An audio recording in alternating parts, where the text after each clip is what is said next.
Mesdames et messieurs, bonjour et merci d'être sur Africable. Pour suivre Afrique Midi, voici les principaux titres. Le progrès et la croissance doivent toucher plus de populations. Ce sont les propos de Barack Obama tout à l'heure à Dakar, lors de sa conférence de presse conjointe avec le président sénégalais Macky Sall. Les deux hommes ont parlé de la pauvreté, de l'emploi et des investissements. La transmission du VIH-Sida mère-enfant a baissé de 38% en 4 ans au Malawi. C'est grâce à un programme de dépistage et un traitement qui concerne les femmes enceintes. Barack Obama est arrivé hier à Dakar au Sénégal avec sa femme et ses enfants. Il est accompagné d'une forte délégation composée en majeure partie de chefs d'entreprise intéressés par des investissements sur le continent. Le président américain et son homologue Macky Sall ont donné tout à l'heure une conférence conjointe. On les écoute. Le président Obama et moi-même nous sommes entretenus sur des questions d'intérêt commun sur le continent africain et au plan international. Nous avons naturellement évoqué des questions bilatérales. En ma qualité de président en exercice du comité d'orientation du NEPAD, j'ai notamment fait part au président de nos projets d'infrastructure africaine et aussi je suis revenu au plan bilatéral sur notre coopération déjà excellente et je l'ai surtout remercié pour le soutien des États-Unis au développement du Sénégal. Nos deux pays ont aussi une vision partagée des valeurs essentielles, la liberté, la démocratie, la coexistence pacifique des cultures et des religions et la bonne gouvernance.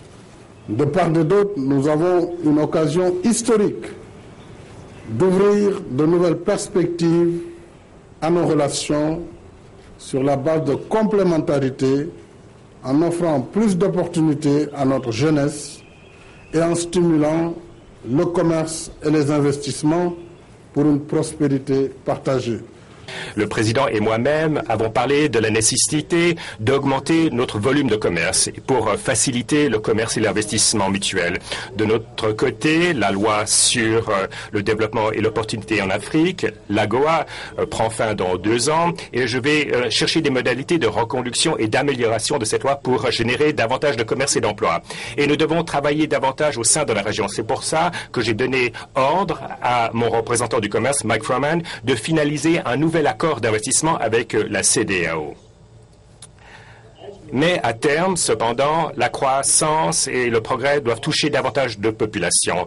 Nous pensons qu'il va s'agir d'un développement vaste pour tout le monde. Notre mission a toujours essayé à assurer ce développement élargi par le biais de nos programmes de développement. Par exemple, je suis très fier d'être ici dans le cadre du 50e anniversaire de la présence du Corps de la paix au Sénégal. Aujourd'hui, je réaffirme que les États-Unis vont demeurer un des partenaires les plus forts du Sénégal dans ce domaine. Nous allons construire de nouvelles routes, des ponts pour que les marchands puissent écouler leurs marchandises, pour qu'il y ait davantage de manuels scolaires, également qu'il y ait davantage de connectivité Internet pour que les enfants puissent apprendre. Vu que la plupart des gens au Sénégal et dans le continent travaillent dans l'agriculture, notre initiative sur la sécurité alimentaire va aider les agriculteurs à développer de nouvelles semences et technologies, augmenter les revenus et les rendements. Coopération toujours, un deuxième pont sur le fleuve Ntem pour relier le Cameroun à la Guinée équatoriale. Ce pont permettra de relier les localités de Kribi, Campo et Bata pour une meilleure circulation des personnes et des biens dans cette zone. Le ministre camerounais de l'économie et le ministre équato-guinéen en charge de l'intégration régionale ont signé hier un mémorandum d'entente. C'est sur ce fleuve, le Ntem, que sera jeté le second pont qui va relier le Cameroun à la Guinée équatoriale. Celui-ci intègre un ensemble composé de l'axe Kribi, Campo, Bata, long de 159 km. Objet du mémorandum d'entente signé ce jour entre les deux pays, sous l'œil vigilant du secrétaire général adjoint de la Communauté économique des États de l'Afrique centrale. C'est une des constantes, un des principes de base, d'avoir à relier les capitales des 10 États membres de la CEAC par une route bitumée, de manière à rendre fluide la circulation des personnes et des biens dans notre sous-région.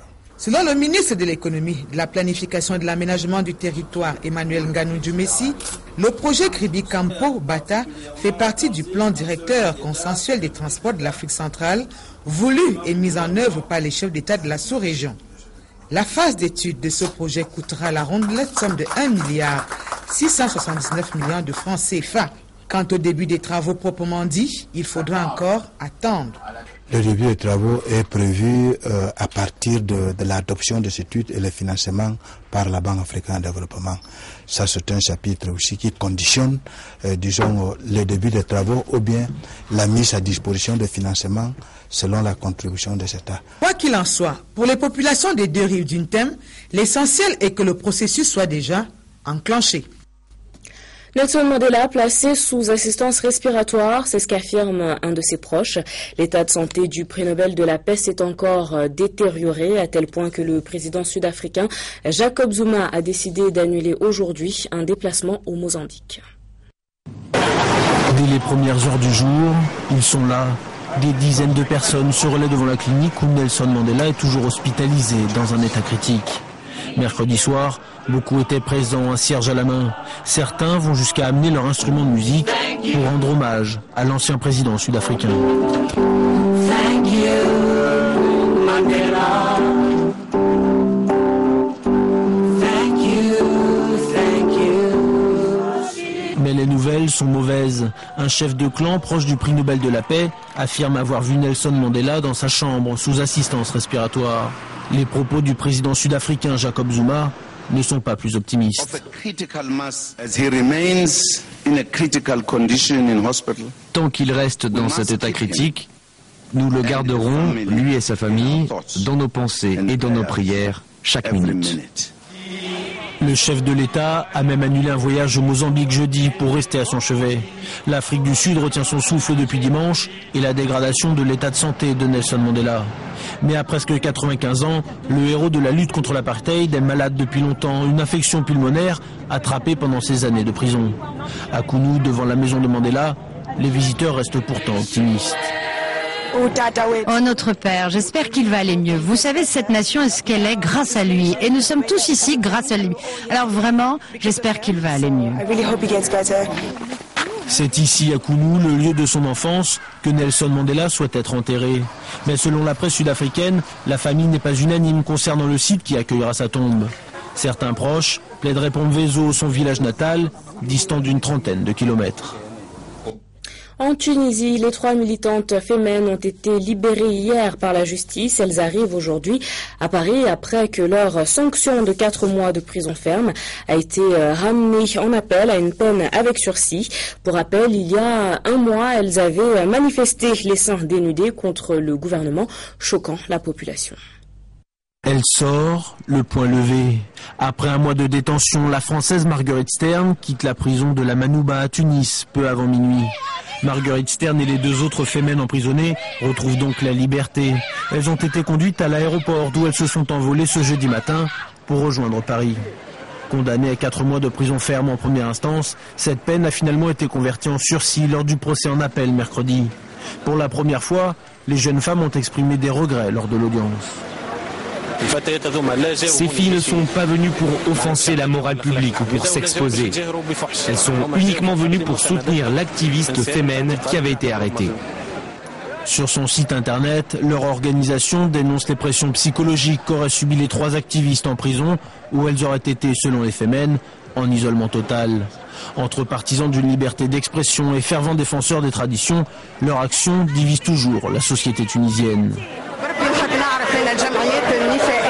Moi, je voudrais savoir pourquoi ces organisations de femmes et ces femmes qui viennent à Tunis pour soutenir les fémènes, j'aimerais savoir pourquoi elles n'aident pas les femmes en niqab, par exemple. Ou bien pourquoi elles ne soutiennent pas d'autres causes des femmes. Leur nudité ne nous regarde pas et ce n'est pas dans nos traditions.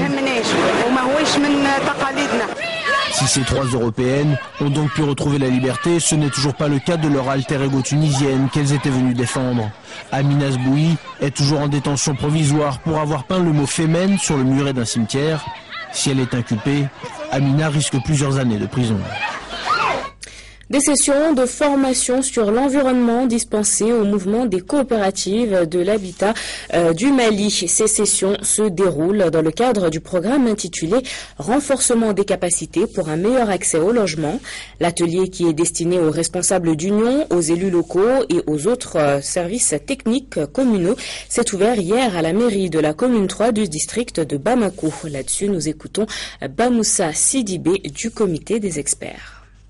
Ce thème de l'environnement pour les responsables des sociétés coopératives d'habitants est un thème assez important parce que ça prépare les leaders de pouvoir faire des prévisions dans les futures cités que les sociétés coopératives doivent bâtir dans la périphérie de Bamako.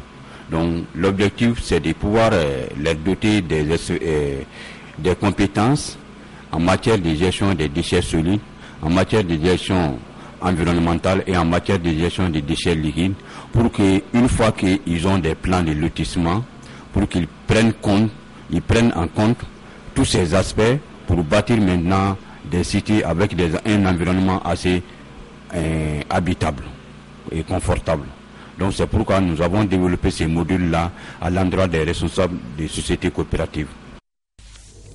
Le virus du sida en baisse chez les nouveau-nés dans une vingtaine de pays africains.